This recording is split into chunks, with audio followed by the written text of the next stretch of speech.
अगर आपकी tourist visa की एप्लीकेशन रिफ्यूज हो गई है और अब आप सोच रहे हो कि अब किसी को 10-15 लाख रुपए पे करके ही मेरे को बाहर जाना पड़ेगा, रुको, आज मैं आपको वो सच बताने वाला हूं जो कि आपको कोई भी नहीं बताता और कोई भी एजेंट आपको बताए भी कैसे। अगर उन्होंने आपको सच्चाई बता दी टूरिस्ट वीजा की तो आप उन्हें एक्स्ट्रा पैसे कैसे पे करोगे। मैं आपकी फीलिंग ना बहुत अच्छे से जानता हूं। पहले तो वीजा रिफ्यूज हुआ, सपना टूटा और फिर किसी एजेंट ने बोला कि 15 लाख रुपए आफ्टर वीजा दे देना, उसमें आपकी वीजा की गारंटी है। पर सच ये है कि आपका वीजा लाखों रुपए खर्च करके नहीं आएगा बल्कि सही डॉक्यूमेंट से मिलेगा। हम भी आपको एग्जैक्ट रीजन बता सकते हैं कि आपका वीजा रिफ्यूज क्यों हुआ है। नीचे साइन अप पे क्लिक करके आप फॉर्म फिल कर सकते हैं। पर ज्यादातर रिफ्यूजल आपके फाइनेंशियल डॉक्यूमेंट्स, आपके बैंक बैलेंस के गलत पैटर्न या फिर ऑक्यूपेशन प्रूफ में कोई क्लैरिटी ना होने की वजह से ही आपकी रिफ्यूजल आती है। अब ना बिल्कुल ध्यान से समझना कि मैं उन 3 डॉक्यूमेंट्स के बारे में बता रहा हूं जो कि आपके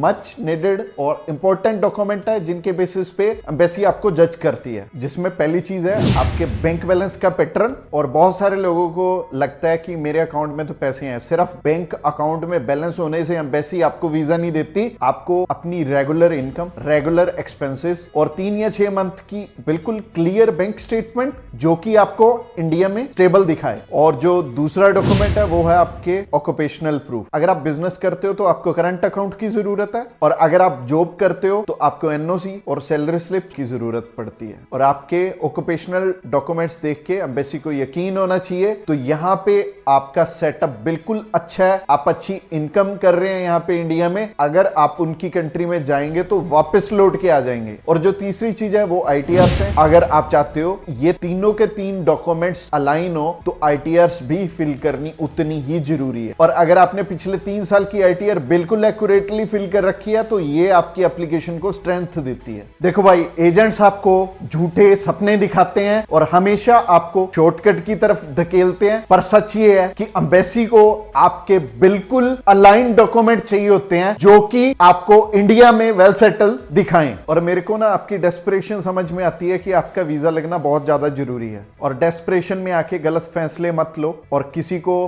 पे करके आपको गारंटी वीजा की नहीं मिलती। और दूसरी तरफ सही डॉक्यूमेंट्स प्रिपेयर करके आपके सक्सेसफुल होने की प्रोबेबिलिटी बढ़ जाती है। और हम सबसे पहले आइडेंटिफाई करेंगे कि आपकी रिफ्यूजल आई किस कारण से है, और अगर हो सकता है कि छोटी सी मिस्टेक के कारण आपका रिफ्यूज आया हो, या फिर अगर आपने अभी तक वीजा ही नहीं अप्लाई किया और आप सोच रहे हो कि फर्स्ट टाइम ही मैं वीजा अप्लाई करूं तो बिल्कुल एक एक्यूरेट वे में करूं, तो आप सही जगह पे हो। अभी साइन इन पे क्लिक करके आप फॉर्म फिल करिए और हमारे कॉल आने तक का वेट करिए।